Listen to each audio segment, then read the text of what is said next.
जय श्री कृष्ण मित्रों।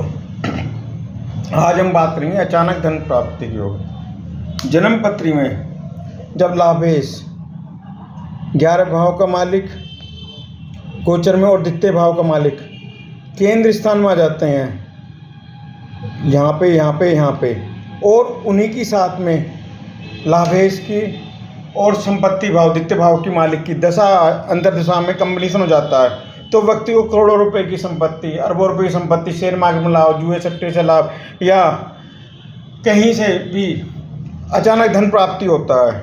हस्तरेखा में जब कोई रेखा चंद्र पर्वत से निकलकर डायरेक्ट बुध पर्वत पर जाती है, तो जिस उम्र में यह जाती है 25-26 साल की उम्र में, 30 साल की उम्र में, 32 साल की उम्र में, उस अवधि में व्यक्ति को अचानक धन लाभ मिलता है। बिना मेहनत के कहीं से करोड़ों अरबों रुपए प्राप्त होते हैं, कि संपत्ति के रूप में या वैसे रूप में। आपका भी कोई सवाल है तो आप हमें लिखें। धन्यवाद मित्रों।